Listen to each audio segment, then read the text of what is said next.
I was very, very sick at 19. So I was in second year of university. I, uh, finished, I guess it was second year of engineering. And that summer I got very sick and I ended up being paralyzed from the neck down. Hashim Mitha is a seasoned entrepreneur and the CEO of MeetAmi Innovations. The focus that we have on our phones, everywhere you go, somebody's looking at a screen. And the CEO of MeetAmi Innovations, a groundbreaking platform designed to empower wealth management advisors. You have now built the tools that can guide you for the rest of your life. It's inevitable. As you get older, something catastrophic is going to happen in your life. Before we let the stories of the past shape your future, it would mean the world to me if you could follow us or subscribe on whatever platform you're listening to us. Enjoy the conversation. So, without any further ado, Brandon, let the stories of the past shape your future on the Quoting Life podcast. The first questions we'd like to ask people is sort of their humbling beginnings, but the reason we like to do so is this podcast was based on the idea of sharing somebody's story. And if you can imagine somebody's story, it typically starts with like the introduction, and then you have the rising point, a climax, and then sort of how things happen now. And so if we could picture this time as a snapshot of your story, what would be that initial moments, that introduction?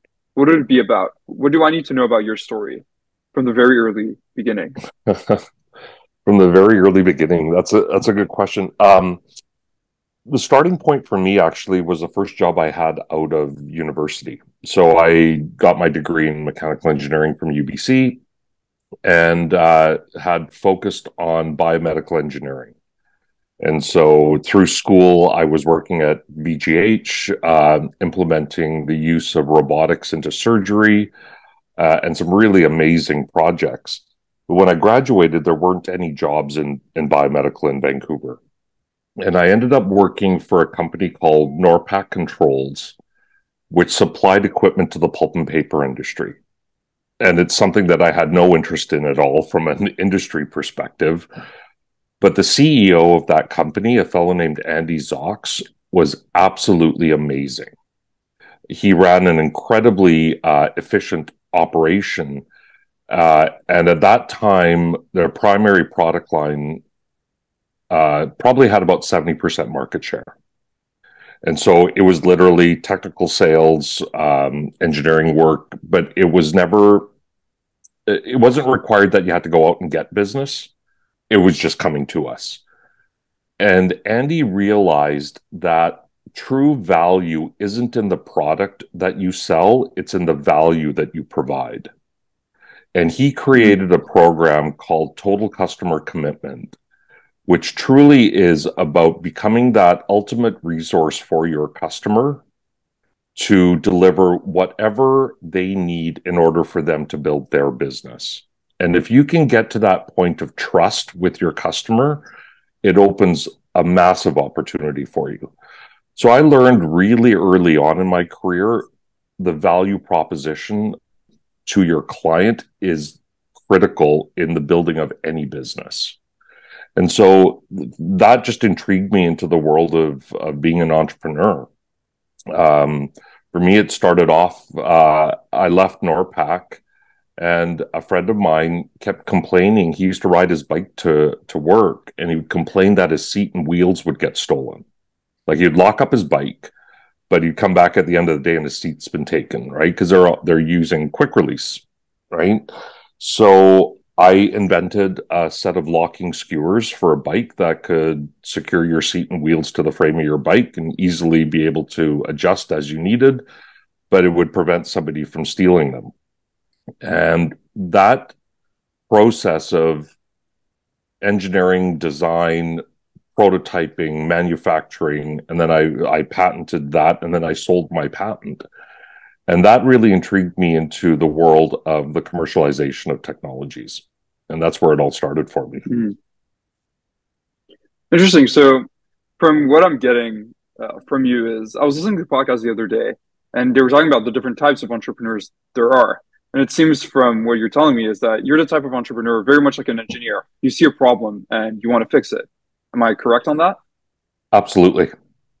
Yeah, I'm fascinated by new technologies. I'm fascinated by new business models.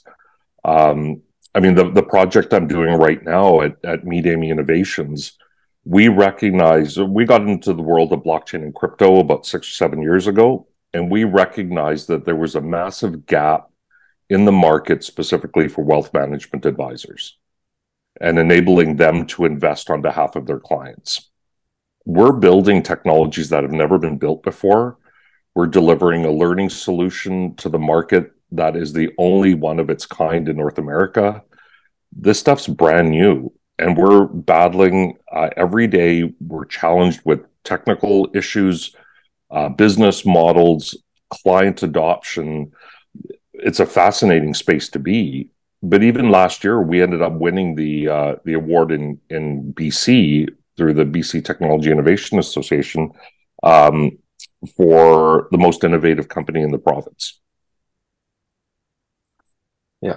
I know right now it's a changing time in the world of AI. A lot of deep fake stuff, a lot of people don't know what's authentic anymore or what's AI generated. And I Right. think blockchain can play a big deal into it. Do you see blockchain technology kind of authenticating pictures in the future, making sure everything is authentic and not generated by a machine per se? Because I was just talking Um, of that with Brandon the other day, but I don't know if you would have seen Hosh. There was a fake image that was released of the Pentagon exploding and the stock right, market crash. And me right. and Brandon we were talking about it. It was like, well, how do you solve this issue? Well, maybe through blockchain if there's a way to authenticate that image, right? Well, through an NFT you could, but it's I don't think the application of blockchain can happen fast enough in order Hmm. to solve that specific problem. Like somebody can create an image and publish that instantly without any authentication requirements. And we've moved into a world where anybody can publish, and that makes it very, very difficult. Blockchain technologies, I don't think are specifically applicable to that instance, but where it is really interesting is in, uh, for instance, gaming. You can have product placement within games and authenticate that that's actually the Coca-Cola logo, and it's attached to an NFT that enables them to get paid for the use of their brand or their product within a game. Um, but I think overall, AI is going to make a massive difference in the efficiencies of so many different industries. We use AI for coding.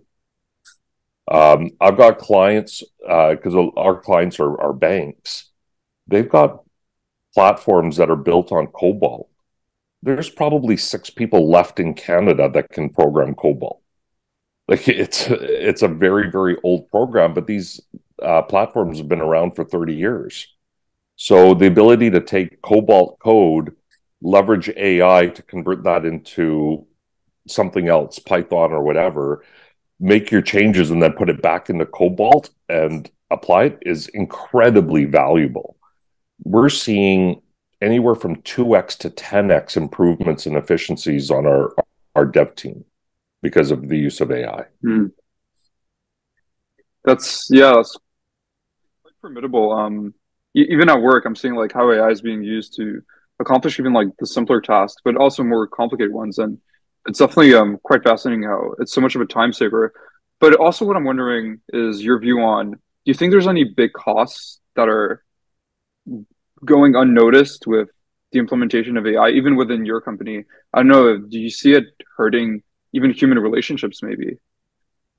So that's really the responsibility of the executive team of a firm to ensure that the culture remains what it is that you started off with, right? And not let AI really impact that in a significant way. We're using AI tools to drive efficiency. That does require a very steep learning curve for our developers. Even on the content side of our company, we're leveraging AI for the development of learning content. if you have the right leadership within your organization, it won't make a big impact to the culture, but you do have to balance that very, very carefully. I mean, I think it's amazing on the learning side, the number of students that are using AI to write their papers, and I'm pretty sure my daughter got straight A's because of AI. And then I find it fascinating that you'll have AI write it for you, and then you put it through a series of other applications to manipulate the content that was written so that it doesn't sound like it was written by AI. Right? I just think it's absolutely incredible. But my belief at the end of the day is AI is not going to replace people. It's going to replace people who don't learn how to use AI. That's a really good going point. into adaptability. Absolutely. The whole world is evolving so quickly. Like, so people in my generation still don't understand that the entire world's public information and data is in the palm of your hand. So you'll have an 11-year-old that has access to all the world's public information. They don't need to know who the third Prime Minister of Canada was. They'll just look it up on their phone. So instead of teaching kids, the first 5 prime ministers, why don't we teach them what they actually did and why they were relevant and what impact they made? It's a different way of learning because data is available to everybody all the time. I'm curious because I know you took 10 years off to be with your kids, and I'm sure that was an opportunity for you to teach them a lot of things. I'm wondering, what are those fundamental things you teach your kids, whether it's in terms of values or just life lessons? So all 3 of my kids played a very, very high level of soccer. And I used to coach them. And when they got to, I guess, 12 or 13 years old, they went to the higher leagues and had professional coaching. And so their coaches used to give them like 15 things to think about on the field. And I was like, there's no way that a kid this age is going to remember all of that. So I broke it down into 3 things. When you walk onto the field, number 1 is scan. So before you ever receive the ball, know what you're going to do with it. Know where your teammates are, know where the opponent is. The second is hit the ball with purpose. So if you're going to make a pass, make a pass. If you're going to take a shot, drive through the ball and hit. And the third is every time you're on the field, make a difference. That doesn't mean that you're playing defense and you stop a goal. It means that if your teammate goes down, go help them up. If the opponent goes down, go help them up. You have an opportunity every time to make a difference, whether it's increasing the energy on the field or it's calming things down, but you have that opportunity. When they finished playing soccer, I had the same conversation with them. I said, same 3 principles apply in your life. So scan means know the environment that you're in. If you're in a business setting, understand and orient yourself to what's happening in the market that you exist in. So from, what are your clients doing? What is the technology evolution? What are your competitors doing? But understand that environment. Hit the ball with purpose in the rest of your life means do things with intention. Everything. Whether it's saying hi to the person, or to your server at a restaurant, actually engage in a conversation. Or a friend needs help, actually go and help. But do everything with intention. And then the third is make a difference. You can make a difference every day in your life. And it's small things. There's a lot of people that are invisible in the world. Whether it's the attendant at the gas station. How many people actually say hi to him or her?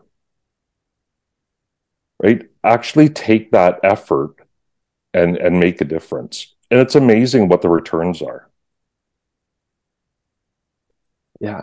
I remember from the first time we met, you mentioned the OODA loop, which I believe is kind of the scanning. And you also mentioned how a gas attendant was able to recognize you with your mask on after not seeing them for a few years. So I heard of like the incredible payoffs that these simple actions can do.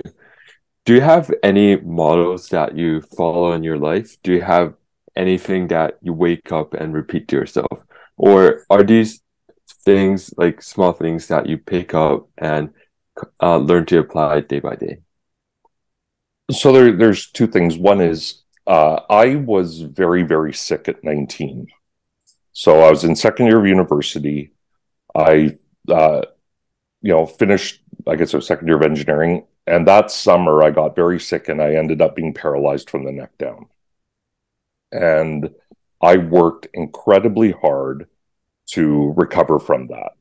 So I wake up every morning and the fact that I can stand, that's a win. So my expectations, my perspective on things is really simple. The fact that I can stand, that's awesome. Everything else is a walk in the park. Whatever stresses that I experience or challenges I experience or wins that I experience are all just a walk in the park compared to what I've experienced from a health perspective. So yeah, no, I don't do anything particular. I'm just thankful every morning. Hmm. That's so interesting as well because I know my dad's having big back pain problems right now, and he's like almost emulating the same thing to where health is really the fundamental thing. But I find it so interesting how humans, you almost need something taken away from you to realize how valuable it is. I don't know if you even still Absolutely. have that to this day. Yeah, no, that's absolutely true. And there are a lot of people that go through life that never experience that challenge. My 24-year-old son, about 4 or 5 years ago, was really struggling with anxiety and depression, and it was a really, really dark time for him. And we worked so hard, through therapy and a number of other things. And as he's come out of all of that, we sat down and I said, "You have to be incredibly thankful for that experience." And he's like, "Really? Like it was awful." I said, "No, but you have now built the tools that can guide you for the rest of your life. It's inevitable as you get older, something catastrophic is going to happen in your life, whether it's your own health issues, it's, your relationship falls apart, something happens with your kids. But that generally happens, I'd say between 35 and 50. Mm, And if you don't have the tools to help you get through that period of your life, it's catastrophic for everybody around you. It's catastrophic to your job, to your partner, to your kids, to your parents, to your siblings. It becomes a huge issue. So I said to my son that, you're lucky to know how to deal with that, or at least have the tools to be able to deal with that, because something's going to happen again. You're just more experienced now so that it won't be catastrophic at 45 years old and it won't impact every part of your life. So learn from every experience that you engage in, and take away from that tools that help you address that issue again when it does pop up. And I do really want to, I completely agree. And I really do want to go back to the second point of the soccer analogy of being intentful because you wouldn't know this, but when I heard that from you, that completely like changed my perspective. And at the simplest things, like just saying how are you to the cashier Absolutely. when I go to Tim Hortons, but saying it intentfully, Yep. like the reaction and response I've been getting from like a cashier is it's so phenomenal. And then when you realize that, and then you start paying attention to other people, you realize that other people don't even bother asking how somebody is. Right. Well, It's something, so yeah. a big part of that, I believe, is the the focus that we have on our phones. Mm, Everywhere you go, somebody's looking at a screen. What's really, I used to love one of my very closest friends. owned a cabin just south of a Soyuz in Washington State. And August long weekend, we have a big party down there. And I used to ride my motorcycle to down there for the weekend. And the beauty of the place was there was no cell coverage and no internet. And it was amazing. Like, I would park my bike, I would get off, helmet off, start taking off my jacket, my riding pants. One of the kids would hand me a beer, and I would go sit down by the lake. And it took about 30 minutes. And knowing that for the next 3 days, no one can get a hold of me, I have no idea what's happening in the rest of the world. It's incredibly liberating to completely disconnect and just be present in where it is you are. And that requires you to engage in a conversation with others. But so much of what I see right now is that people are fixated on their phones everywhere you go, right? You're walking down the street, you're on your phone. You're sitting at the bus stop, you're on your phone. You're in a restaurant, you're on your phone. I've watched a family of 4 have dinner, not speak a word to each other, and all 4 of them are on their phones. Yeah. Let's remember that human interaction is really important. If you want to build anything, you need other people to help you do that. Right? And building the culture within the organization that you're trying to either work at or create, it's about those human interactions that matter. Yeah, I can definitely understand your point. I went camping as well earlier this month, and without any cell coverage, it definitely deepened the relationship and how much you truly interact with one another. I'm wondering, how does your company kind of build your work culture so there's more human connections and less cell phone use? So it's good. That's a good question. We've had to do it in a very strange way. So our company launched in March of 2020, like March 1st. And on the 13th, it all fell apart, right? Like everything got shut down. So we've built this entire organization virtually. We don't have an office. Everybody works remotely. But the team that we assembled, my executive team, are people that I've known and worked with and trust for the last 20 years. So the executive team are really good friends. We see each other personally, socially, but we don't see each other in a work setting, live at least. But what that enables us to do is, because there's trust at that level, we can extend that down to the rest of the teams. Like my CTO, when he joined, brought his whole dev team that has been a part of his group for 15 years. So we didn't have to build a lot of processes around building culture because that already existed. And we've just very slowly, organically grown the business. So I think we're at about 20 or 21 people now. But you can get a lot done through conversations online. It's just about making sure that it's authentic and it's real. I think a big challenge for larger organizations is the implementation of technology and the remoteness of, especially a younger employee, feeling connected into the organization. And that's why I do believe that we should go back to working in offices, maybe not full time, but definitely 2 or 3 days a week. And it's kind of funny how it all goes back, because you look at be intentful, and being intentful means you have to be able to listen properly. And when you listen to people properly, that's when that trust builds. So it's funny how it kind of all circles back to that, being intentful. Absolutely. Yeah, Brandon, you wanna? Yeah, so as a tradition on this podcast, very last question we ask is for your thought on a quote that was left by the previous guest. And I believe this quote kind of ties in what we're talking about pretty well. And the quote goes, when you cannot control things around you, focus on controlling how you respond or react to things, because that is a constant, while others vary. Can you say that again? Yeah. When you cannot control things around you, focus on controlling how you respond or react to things, because that is a constant, while others varies. That's an interesting quote.